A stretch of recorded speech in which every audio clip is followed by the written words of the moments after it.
Hey everyone, in today's video I'm going to go over the Stellar Blade and Goddess of Victory Nikke Crossover Event. I wanted to discuss who Scarlet is, her story, and why she's a good fit for Stellar Blade. If it wasn't obvious, this video will get into spoilers for both games. For Stellar Blade, I'll be getting into endgame spoilers, and for Goddess of Victory, I haven't finished the main story, but I did complete all the events related to Scarlet's story, so I can cover it for this video. I did also add the cutscenes from the Old Tales story as well, since that has the only footage of the Rapture Queen. I'll also touch on the Melee group and the Goddess unit stories. Also, stick around until the end of the video to see how you can enter the giveaway. Don't forget to hit that like button and the subscribe button to help push this video into the algorithm. And with that, let's go ahead and jump into it.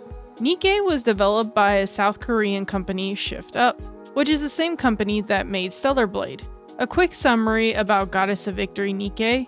It's set up in a post-apocalyptic future where the surface of Earth has been overrun by mechanical aliens called Raptures. The surviving humans fled underground and created artificial soldiers called Nikkes. Now, let's go ahead and start with Scarlet. Who is she, and how do you unlock her in Stellar Blade? You can find Volt, a mechanical dog roaming around in the wasteland. He'll take you somewhere, and when you look around, there are Naytibas everywhere. Volt guides you to an unknown woman. She introduces herself as Scarlet. The dialogue plays out similarly to the Goddess of Victory's game dialogue mechanics, which, to be honest, I wish they had added Eve's actual voice lines as well, but it's such a small thing. Scarlet seems like she recognizes that name, which you will notice later in this video, it is deja vu. Scarlet is quick to notice that Eve's hairpiece is actually her sword. She's a wise swordsman, but she's also been around for over 100 years, which explains a lot. Scarlet also hands Eve a gun and says this may come in handy later. She tells Eve she needs her help and then she'll start explaining what happened. And this is where I got annoyed. She doesn't really explain anything, it's just reading the mission summaries she and Volt need you to do. In the world of Nikke, to get from the Ark to the surface, there's an elevator they must take. Scarlet was riding the elevator when she heard a loud crash. The elevator started shaking and swaying. She thought she was under attack by the Raptures, but it wasn't. Or maybe the elevator just broke down. She even wondered if she was drunk. When she opened her eyes, she found herself upside down in what looked like a junkyard. Volt's barking snapped her out of it. He had been caught by some box-shaped robots, and Scarlet dealt with it in one swift strike. When they went back to the elevator, they realized these box-shaped machines had taken some of their belongings. Volt will help guide Eve to the machines that stole their stuff, and you'll have to deal with them to get everything back. Now, jumping ahead, we find Volt, and he has one of those box-shaped machines cornered. You go and confront it to get the item back, and when you investigate it, all of a sudden your screen goes black. And then we're playing a minigame that's introduced for this DLC. Now, my personal take on this, they're making some assumptions that people know what they're doing in this minigame, because they do not give any instructions on how to play. You're just thrown into it. Now, I was fine because I've played Nikke, so I understood what needed to be done. But it didn't explain any of the mechanics, like how to use an item, or that apparently you can destroy all these little machines that blow up and cause damage to the enemies around it. You can also summon Adam and Lily to help with your ultimate attack, or in Nikke what they call them is burst skills. But yet again, zero explanation. It's a pretty bold assumption in my opinion, but let me know what you guys thought. If you never played Nikke before and only played Stellar Blade, did you have any issues with this? Or was it pretty easy to catch on? Every time you complete one of these missions, you get an item from the machine. You also get items that you can use as currency for Volt's shop. His shop has a bunch of costumes from Nikke, which I'll explain later on who they all are as well. You'll also have to do some of these missions in the Great Desert as well. Now, one of the ones in the Great Desert, I'll admit, this one pissed me off. Basically, you have to protect Lily and can't let that meter at the top of your screen go below 50%. And yet again, zero explanation on what you have to do. If I'd never played Nikke, I would have been confused. After dying and failing on this mission over and over again, I was yelling at my screen, "Screw it! Lily dies." I couldn't beat this mission. I had to lower the difficulty. It was so frustrating to complete this mission. Once I defeated this last battle, It was time to turn in all of the missions to Scarlet and Bolt back in the wasteland. I always found it amusing how Scarlet talks. When she greets you, she says, Mademoiselle. Mademoiselle, I've received the last of the recovered items. She thanks you for your help and wants to know how to repay Eve. But Eve says to think of it as a favor for a friend. Scarlet wishes to have a lesson with Eve while she grabs her sword, but says that it will have to wait for another day. Scarlet begins to board the elevator and says that they will meet again soon. And when they do, Scarlet will be happy to return the favor. Then they take their leave down the elevator. Once you complete this, you unlock Scarlet in the boss challenge, where the fun really begins. You're taken to a place that's unfamiliar in the Stellar Blade world.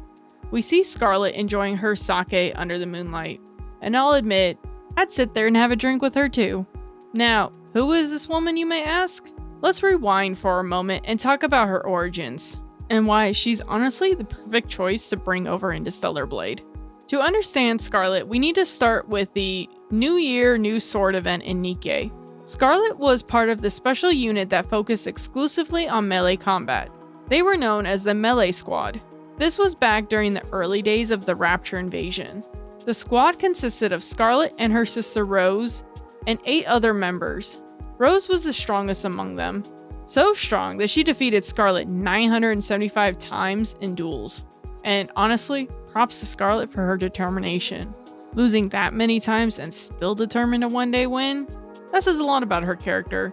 All the close combat Nikkes were summoned to the training grounds for their new mission. Because Rose had earned the highest scores during training, she was appointed the squad leader. The very next day, they were deployed on their first mission. Rose, now leading the team, noticed hesitation in her squad. She started by motivating Scarlet with a few playful jabs, telling her that just standing there would never be enough to beat her. Then she rallied the rest of the squad. Together they achieved their first victory with 0 casualties. After that success, the melee squad was sent on more and more missions, eliminating raptures and reclaiming key facilities, and slowly building their reputation. Over time, they were told that if they continued to succeed, they would finally be recognized as an official squad. That meant access to better resources, equipment, and even the ability to request help from other teams. But life on the battlefield took its toll. On one mission, Rose smuggled out a bottle of alcohol and a couple of glasses from the supply drop. In a rare moment of peace and quiet, the sisters shared a drink. And that right there was the beginning of Scarlet's lifelong struggle with alcohol. As the mission dragged on, the horrors of war became more apparent. Scarlet and Rose found themselves in situations where they had no choice but to cut down their own comrades. Their comrades suffered from what is called a mind switch. Now, let me explain that briefly. Mind switch is essentially a mental breakdown unique to Nikkes. It happens when they lose touch with their humanity, when they stop doing basic human things like eating, sleeping, or finding small joys in life. Their minds fracture, they become unstable, aggressive, and emotionless. And once a Nikke reaches that point, there's almost no way back. The squad commanders are actually required to carry pistols, just in case they have to end it for someone they care about. With each mission, the melee squad grew weaker. They were losing members one by one. Unlike range units, melee Nikkes weren't built to withstand the damage. Even a single hit could put them out of commission. Eventually, Rose and Scarlet decide to confront their lieutenant. Scarlet tried to reason with him. They were running dangerously low on supplies, and the squad's injuries were piling up. But the lieutenant brushed it off with some bullshit excuse about not meeting the higher-ups' expectations. Rose and Scarlet weren't buying it. Still, the lieutenant told them that they had one more mission, and if they completed it, they'd finally become an official squad. Before they left, though, the lieutenant asked to speak to Rose privately, and what followed changed everything. Later, Rose returned to Scarlet with a grim look. She wanted to stage a rebellion. She was done waiting for supplies that never came.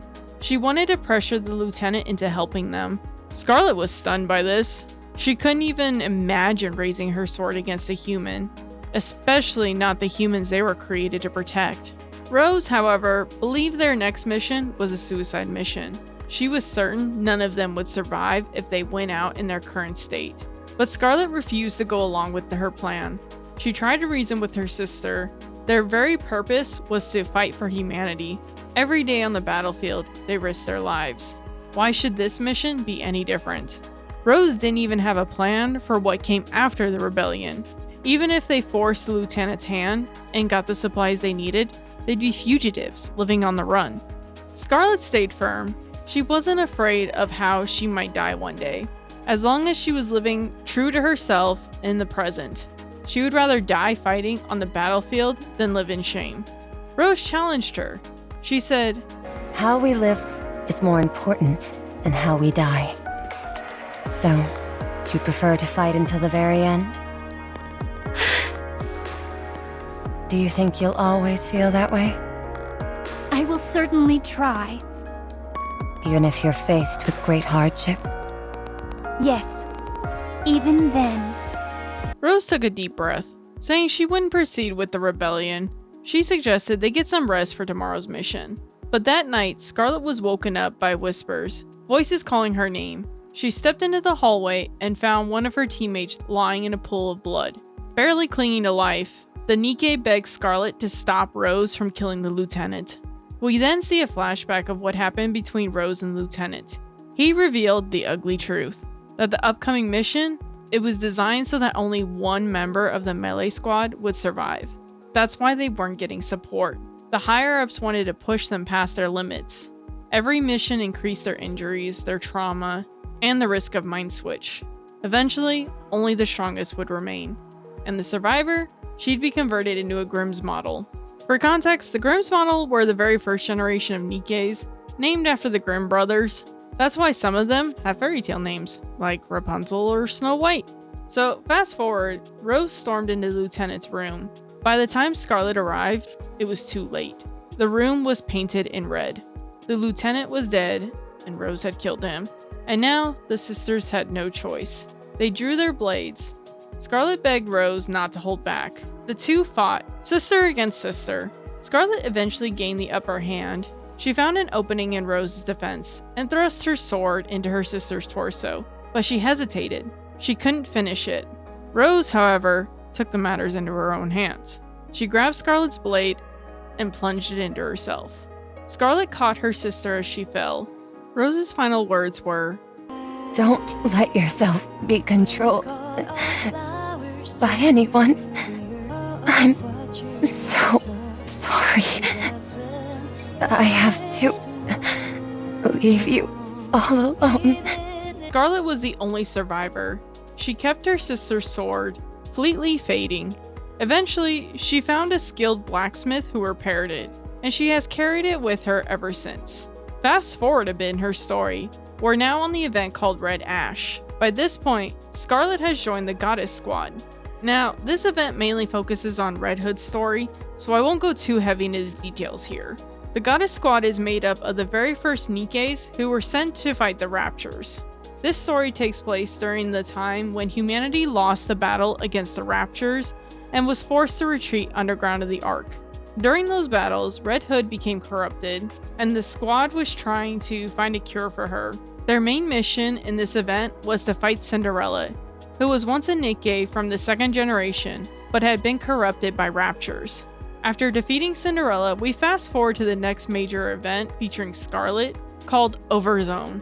There is one more story in between these events called Old Tales that tells you more of Cinderella's story that takes place in between Red Ash and OverZone, but I'll just be using cutscenes from there because it has what the queen looks like. Back to OverZone. We're still following the Goddess Squad, but their numbers are dwindling. They've already lost their commander Lilith, who was the very first Nikke, and Red Hood is gone as well. This story primarily focuses on Dorothy, who has essentially stepped into the role of leader. Now, I won't go too heavy into the details of the other characters here, because today my focus is mainly on Scarlet. OverZone highlights a harsh reality. It shows how even Nikkes can grow exhausted. They're constantly fighting, constantly losing their comrades, and it begins to wear on them. At this point in the story, their mission is to protect key individuals and escort them from the surface to the Ark. The Goddess Squad is stationed at the Ark's entrance, holding back wave after wave of Raptures until the Ark's gates are sealed. They were expected to hold that position for 2 full months. But as you can imagine, the situation gets grim. Supplies are running dangerously low. They're worn down from relentless battles. Dorothy tries daily to reach out to the Ark for support, but there's no response. Food is scarce, morale is crumbling. The squad begins to fracture under the weight of despair. Scarlet is drunk most of the time. Rapunzel withdraws completely, preferring to spend her time amongst the dead rather than the living. The goddess squad is forced to accept the harsh truth. They're on their own. As Dorothy puts it, no one will save them but themselves. Now, a lot happens in this story, but I won't dive too deep here. I don't want this video to drag on too long. Unfortunately, by the end of this operation, the goddess squad are the only survivors. Every single mass-produced Nikke who fought alongside them, gone. Eventually, they succeeded in sealing the Ark, but here's the catch. Once sealed, they can't enter it. Humanity had already begun developing the 3rd generation of Nikkes, and just like that, the goddess squad is abandoned, betrayed, and left behind. They realize the bitter truth. Humanity has turned its back on them. They're furious, but there's nothing they can do. They can't attack the Ark. It's humanity's last line of defense against the Raptures. So Scarlet, Rapunzel, and Snow White make a choice. They have to leave. If they stay near the Ark, they risk drawing Rapture attacks to the very place they've been protecting. They're hurt deeply by this betrayal. But as Snow White puts it, this is a point of pride that will never fade. Despite everything, they saved humanity in that moment. When it's time to pack up and leave, they decide to split up. Their shared mission remains to hunt down the Rapture Queen.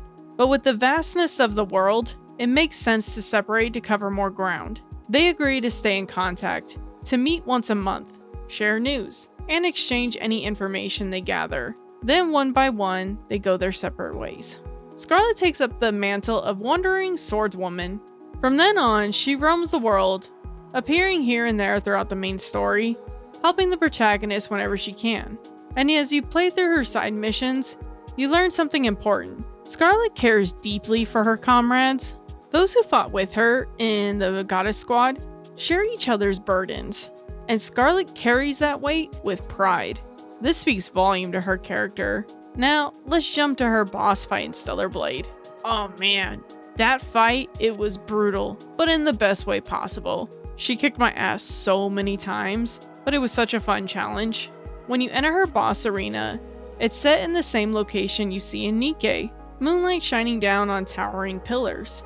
And of course, Scarlet is there, naturally, having a drink before the fight. And honestly, I can't blame her. The area is absolutely beautiful, a perfect stage for a duel. And this is why I think it makes so much sense for her to appear in Stellar Blade. In Nikke, she's a wandering swordswoman.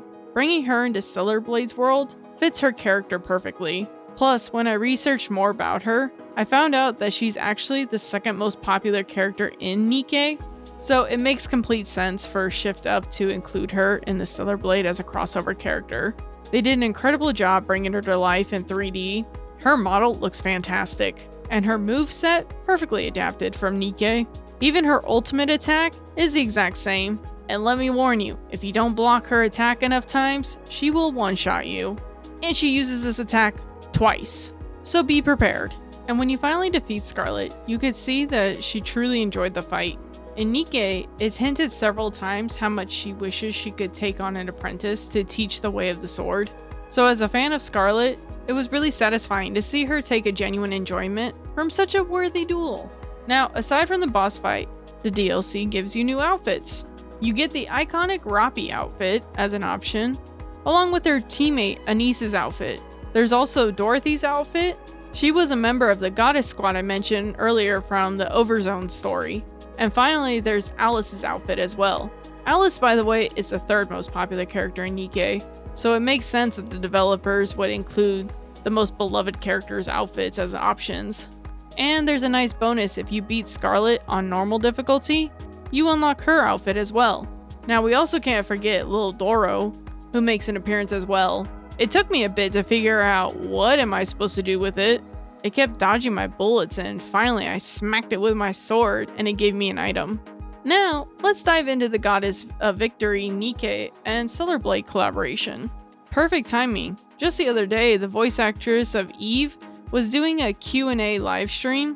I couldn't resist asking her about her thoughts on this collab. And here's what she had to say. No, the Nikke collab was, yes, it was brilliant and very fun, but crazy to be like chucked into a kind of different universe that I didn't know about. So I was having to like frantically be like, I need to read up on all these characters. And then yes, then it moved very, very quickly. But it was lovely to be back voicing Eve again, because I have missed her a lot. But then I didn't have my beautiful director, Effie Loy, who directed like me in Stellar Blade. So it was very much, they were like, you know Eve better than we do, so you just do your thing. I was like, what? So that was nice to be given that creative control, but also terrifying. It was cool that she answered that for me. I think she really did an amazing job bringing Eve to life in this crossover. And of course, she did a great job in Stellar Blade. The story begins with a machine called Rome, roaming the area and searching for old artifacts. Suddenly, another machine flies down and lands nearby. The ship's hatch opens, and out steps Adam, Lily, and Eve. This seems like deja vu again, but the tetrapod is damaged, and Adam needs to repair it. Well, there are still some issues with the tetrapod steering system, so I'm afraid we're not able to leave just yet. Ah, damn it. Looks like the engine was damaged from all the sand. We'll have to walk from here. They also realize something strange. The area they're in feels completely unfamiliar. How did they end up here? Well, they flew through a strange glowing portal, and now they're stuck in this unknown world. When they come across Rome, they try to figure out where exactly they've landed. But communication isn't easy. Rome doesn't understand their questions, and even the others have trouble understanding Rome's responses. At one point, Rome tries to ask if they're Nikkes. Eve and Lily explain that they're humans, which completely shocks Rome.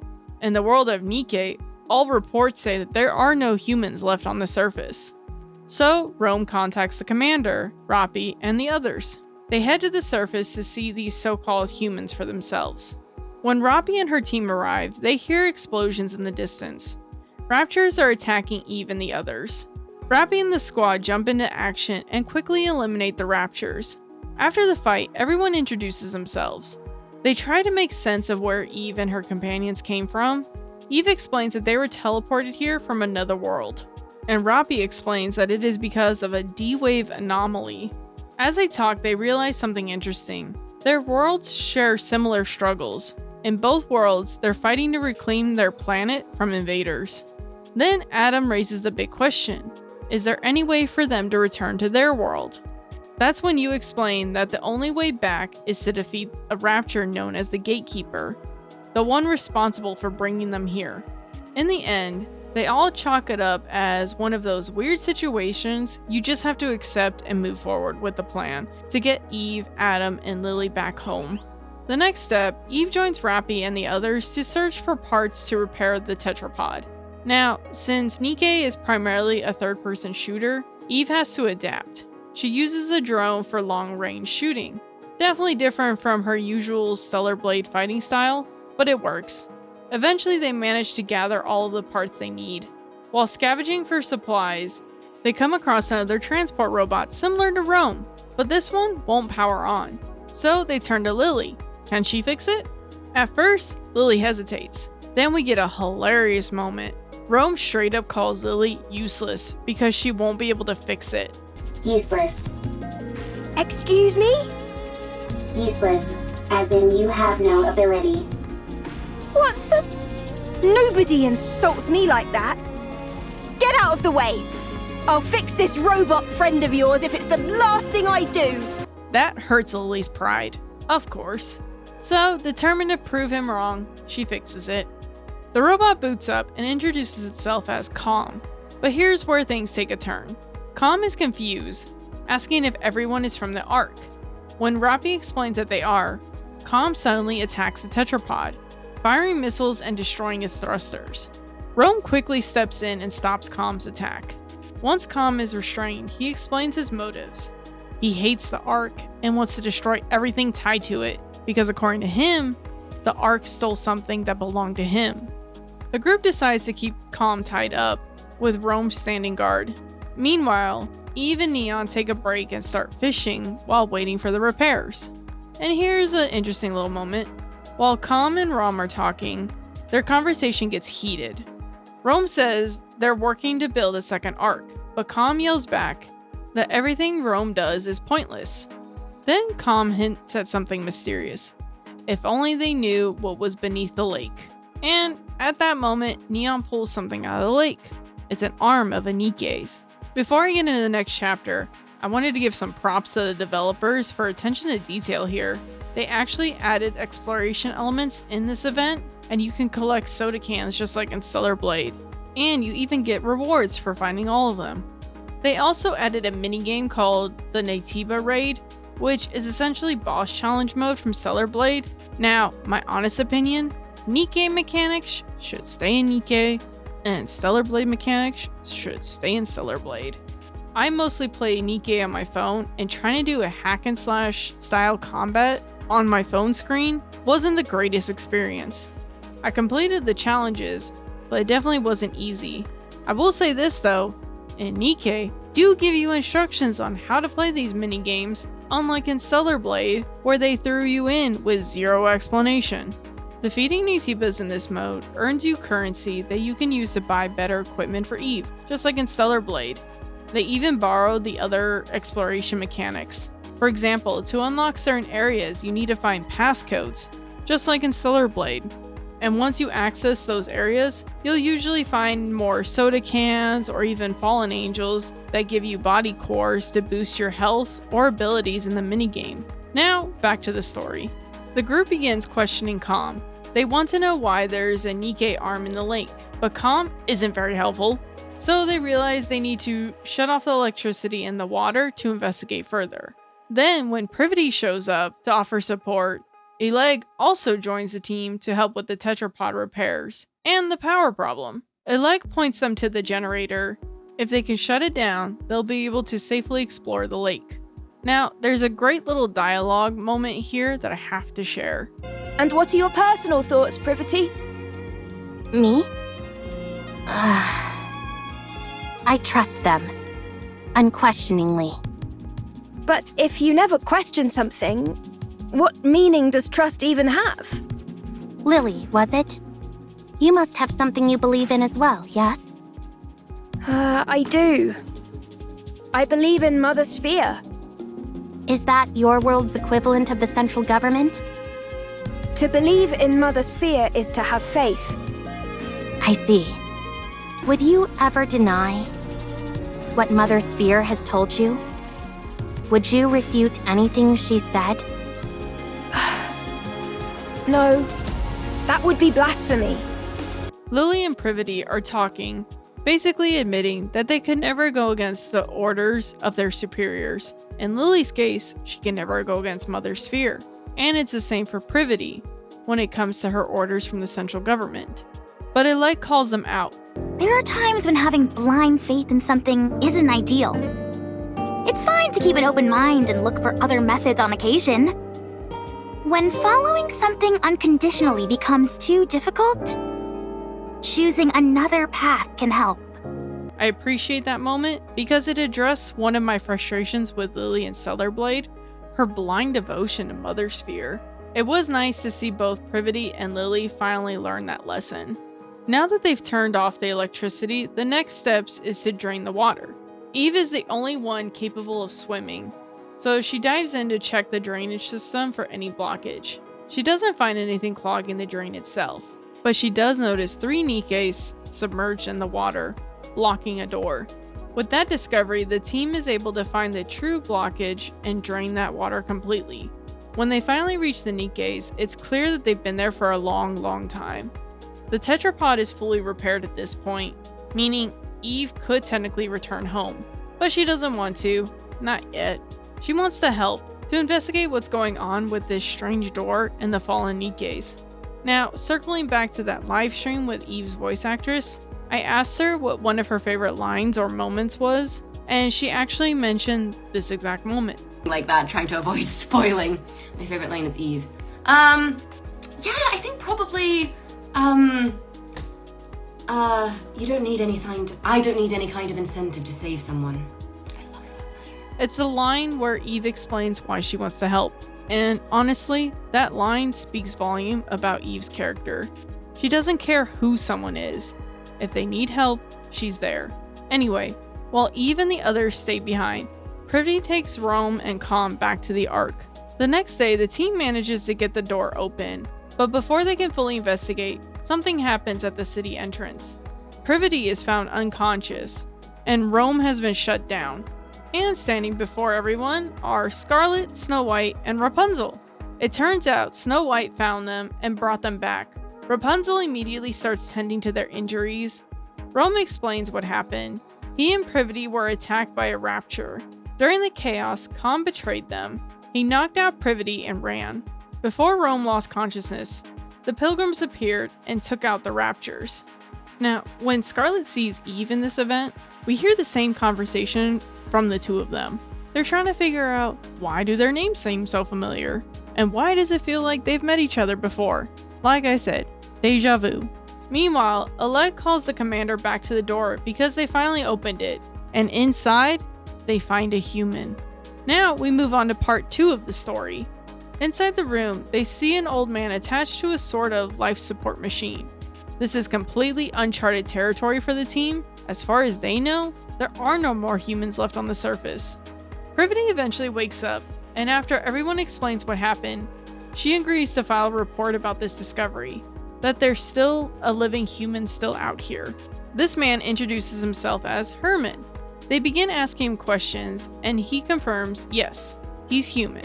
There are no male Nikkes, so that alone was already a giveaway, and if he had to guess his age, he's around 145 years old. He explains he's been trapped in this place for decades. The room itself is actually a bunker, built for a special purpose, to preserve the artist's work for future generations.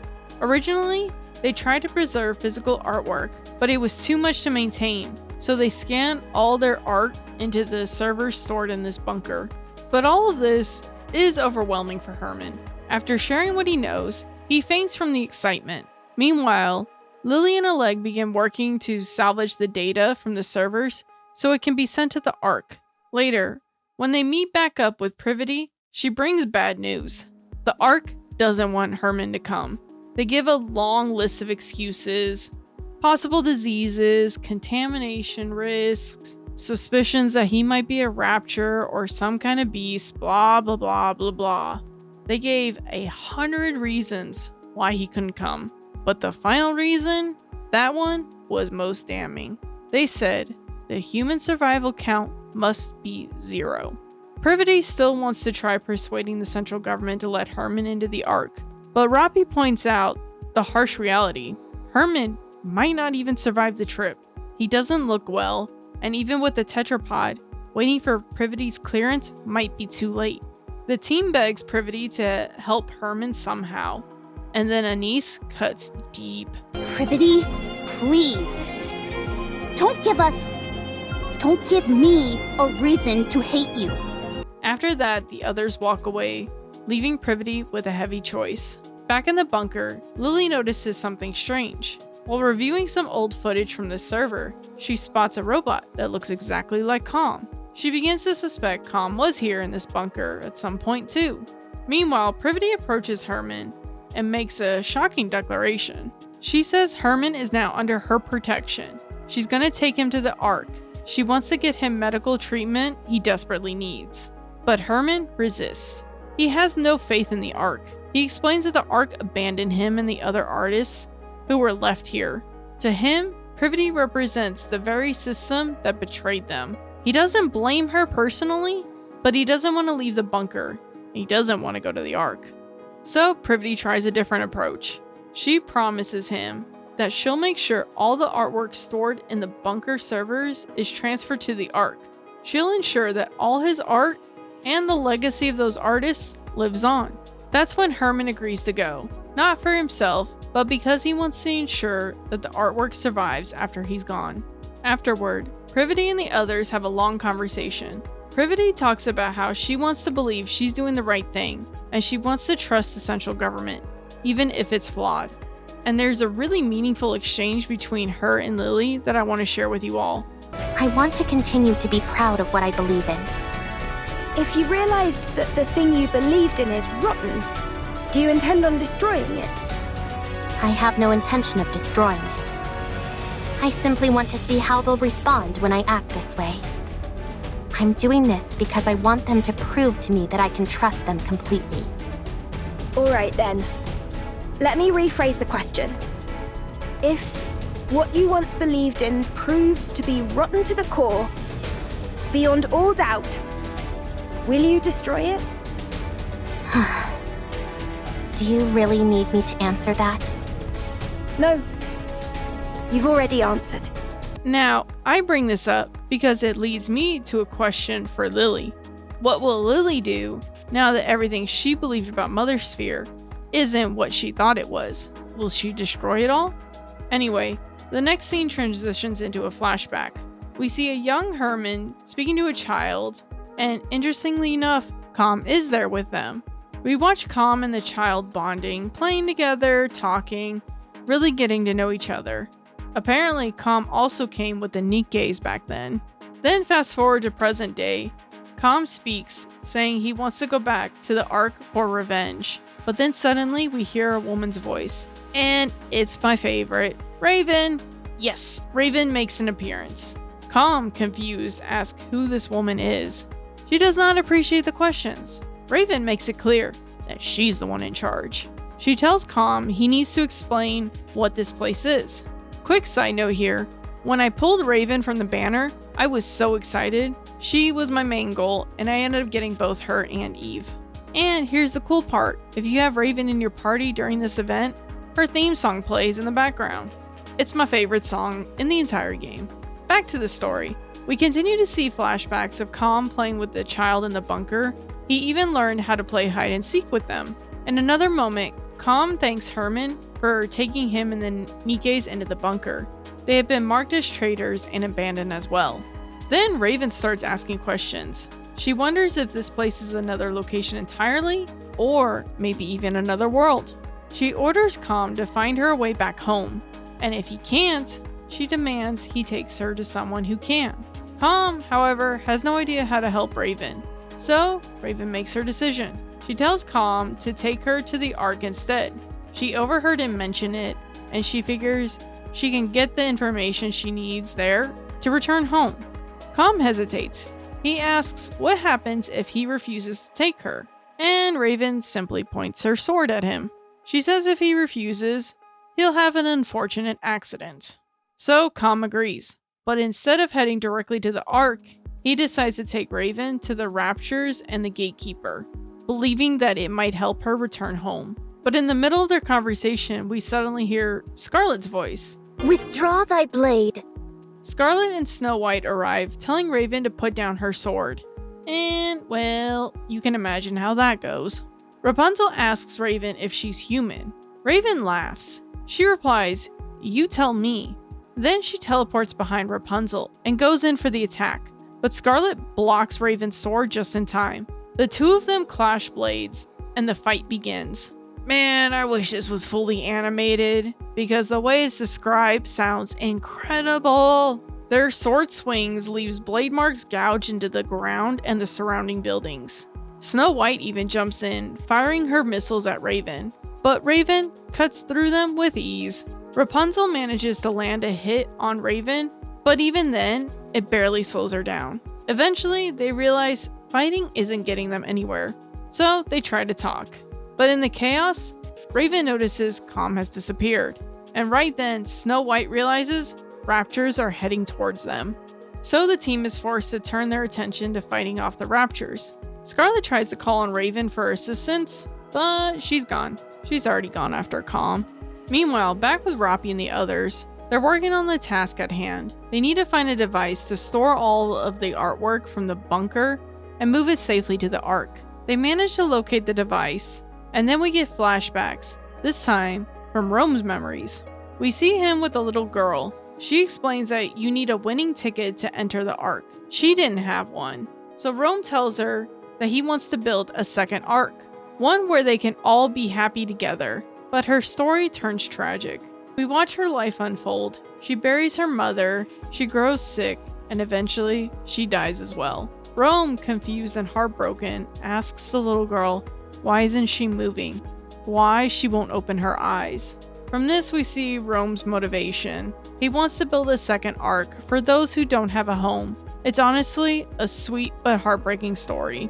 After this flashback, Rome and Eve have a meaningful conversation. They talk about how important our memories are, especially of the ones who came before us. Then we shift back to Calm. We see more of a flashback of him with the child, but in the present, Raven finally catches up to him.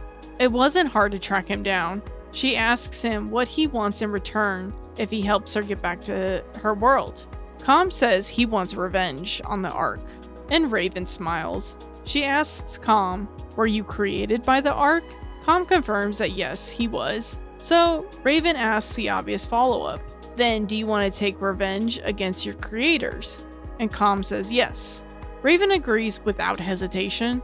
She can empathize with him. After all, she too was betrayed by Mother Sphere and wants revenged against it. We see yet another flashback of Calm. At this point, the bunker is already underwater. Calm is with the child, and the Nikkes who are with them are trapped beneath the water. Calm says they need to go to the Ark to get supplies they need to save the Nikkes, and also to try to save Herman. Now, there is a bond story that you can do with Raven as well, and this story starts off with her and Calm on the way to the Ark, but they come across a collapsed building, and they need to go around it. Raven says that they could just jump over it. Calm points out he can't just jump, so he needs to find a way around it. Well, then Raven says she will just destroy the building even more, so he can climb over it. But Calm tells her to stop because he notices a dead Nikke in the rubble, and he wants to dig her out, but Raven has no patience. Calm does surprisingly manage to convince her to wait, and she gives him 1 hour. Now, there is something interesting here that I think I'm going to get into in a different video, but Raven talks to Calm about this world they are in. She realizes Nikkes are not so different from her or Eve, but Raven also shows her soft side to Calm. She grows tired of waiting, and once that hour passes, Calm is not done digging for that Nikke, and so she ends up helping him, and the Nikke is sadly dead. And Calm leaves her in the sun where someone else can find her and mourn for her. He will not have time to mourn as he wants revenge, and Raven respects Calm's choice to leave her somewhere noticeable and moves on with his mission. Back in the main event story, Calm and Raven have a quiet moment. Calm asks Raven if she was betrayed as well, and her answer, you can hear the hurt and bitterness in her words. I was robbed of my god and my wings. There was no god from the start, and I was no angel. Yes, that's it. But despite that, the two continue onward on their journey, bound by the shared sense of betrayal and revenge.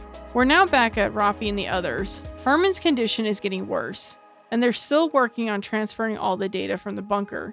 As they dig deeper, they come across old audio logs.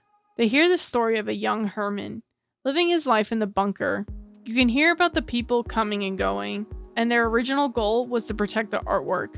But as time went on, their priorities shifted. Simply surviving became more important. In one recording, we hear Herman telling that little girl, the same one that Calm used to play with, to go to the surface with the Nikkes and make it to the Ark. Then Herman mentions how the drainage system has become blocked. The area started to flood.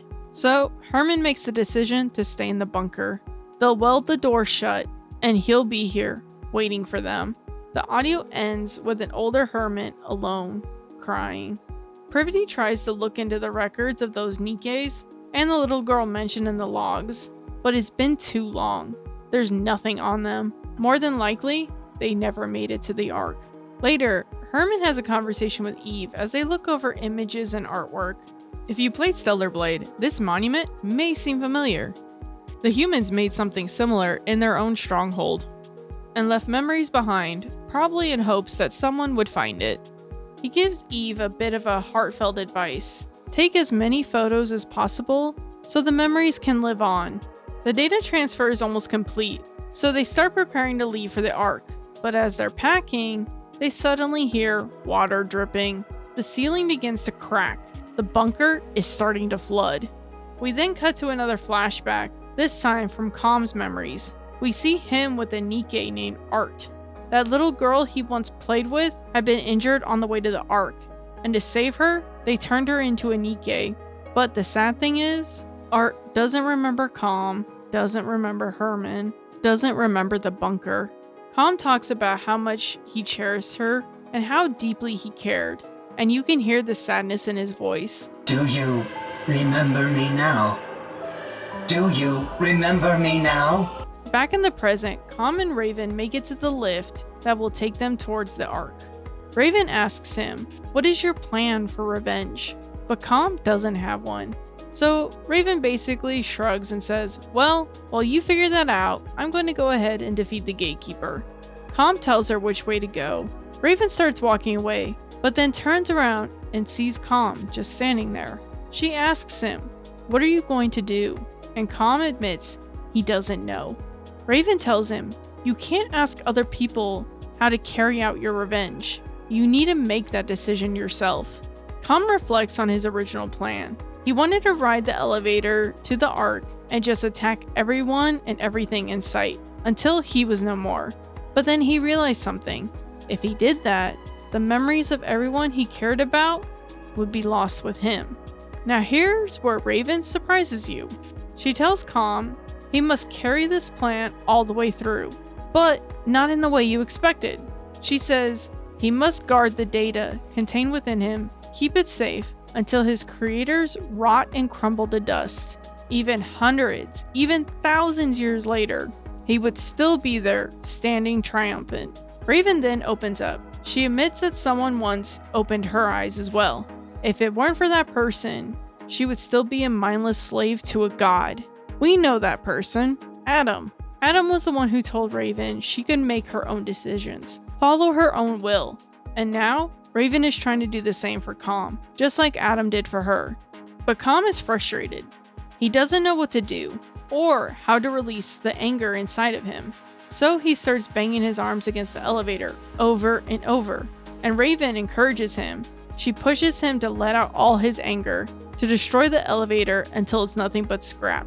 When Calm is done, when he's taken out his own version of revenge, it's time for him and Raven to part ways. She tells him he needs to carry on those memories, to hold on to them and keep them alive. And she will do the same. We then see another flashback of Calm. Art. She's forgotten who she truly is. Calm explains that he tried to share his data about the bunker, but no one wanted to believe him. In fact, the Ark even tried to delete the data, so he ran. He wanted to save Herman. He kept searching for a way to get Herman out, but eventually came to a heartbreaking conclusion that Herman had likely already died. To Calm, the Ark destroyed everything he held dear. Back to the present, Raven is now fighting the gatekeeper. Scarlet and the others arrive to help. Of course, Raven would rather fight them all at once. But before the battle continues, she asks if they saw anything noteworthy on the way there. They tell her Calm is fine in a safe place. Raven tries to play it off like she wasn't concerned about Calm, but you could tell she was. Together, the four of them defeat the gatekeeper. But then something strange happens. Raven starts to glow. The others tell her they should all go back to meet with the rest of the group. They explain that there are others similar to Raven, and that Eve, Lily, and Adam are there as well. The moment Raven heard Eve's name, she loses her temper. Where is she? Tell me where she is. She demands to know where Eve is. Scarlet refuses to give away any of that information. So what does Raven do? She swings her sword at Scarlet. That only gives Scarlet more of a reason not to tell her anything. Raven is furious. She wants to kill Eve. And just as Scarlet and Raven's blades are about to clash, a bright light appears and Raven vanishes. Scarlet and the others regroup to find Calm. Calm expresses his wish to go to the Ark, but they hesitate. They saw what he did to the elevator, and given his anger towards the Ark, they're unsure if it's safe. But Calm explains he has no intention of harming the Ark. He wants the memories of the people from the bunker to live on, and to ensure that the Ark itself must continue to exist along with him. Meanwhile, Lily and the others are grabbing the last bits of data before the bunker completely floods. They make it out just in time before the entire place is submerged. After 100 years, the bunker is finally claimed by the water. But before they leave the area, Eve dives back into the water one last time. She retrieves the images from the monument, precious memories for Herman. Then they're interrupted by a swarm of raptors heading their way. They're struggling against the fight until Lily arrives with the Providence to help. But during the battle, Lily is knocked unconscious by the raptor attack. The Providence then switches to autopilot mode. After defeating the raptors, it turns its weapons on the team. You're forced into fight against the Providence. It's a relatively easy fight by this game's standards. Now, my note here is the timeline doesn't make sense. In Stellar Blade, she doesn't get the Providence till almost the end of the game, and Adam is not with them at that point. But whatever. I'm going with this is its own story timeline. After the fight, Lily comes to and shuts off the autopilot. She doesn't understand what happened. She had set it to attack raptors only. Are we seeing some foreshadowing here? Now, they're riding the tetrapod heading towards the Ark. Another horde of raptors approaches. Adam makes the call. He, Lily, and Eve will stay behind to hold off the raptors while Roppy and the others continue to the Ark on foot. When they finally arrive at the Ark, the welcome party isn't exactly giving a warm welcome. But then Privity steps up alongside the commander and orders them to give Herman medical treatment. The next scene is some beautiful artwork of Eve fighting the raptors. And then in the middle of the battle, Eve starts to glow, and so do Adam and Lily. It's time for them to go back. They can't say goodbye to their new friends, but each of them will carry the memories of one another. And we hear Eve's voice. May our memories live on. Next, we see the Ark. They successfully brought the artwork back, and it's displayed all over the news and in exhibit halls. Privity isn't punished for what she did, but Herman's existence is kept secret. Herman himself didn't want his identity revealed. He only wanted the artwork to be passed down to the future generations. Meanwhile, Rome, after finally seeing the Ark for himself, decides he knows where to start building the new one. So he returns to the surface to begin that project. A week after arriving at the Ark, Herman passes away. At his memorial, we hear Roppy say one final message. May your memory live on. A few days later, Scarlet and the others bring Calm to Roppy and the team. Calm asks that they make a backup of his memories. They created 2 copies, one for the central government and one for the commander. The central government doesn't want to make any of this public, and Calm is fine with that. He just wants everyone who was part of the bunker to be remembered for how they lived their lives. Calm even gets to sit in front of Herman's memorial to say his goodbyes. A few days later, Privity, Calm, and the commander are invited to an art exhibition. They look up and there's a painting of the bunker. The title of the artwork is Home. And then Art walks up to Privity. It turns out she's the artist behind the painting. She explains that she went to one of the exhibits featuring the bunker's artwork and found inspiration to create this piece. Calm asks her, what was the inspiration for this artwork and the title?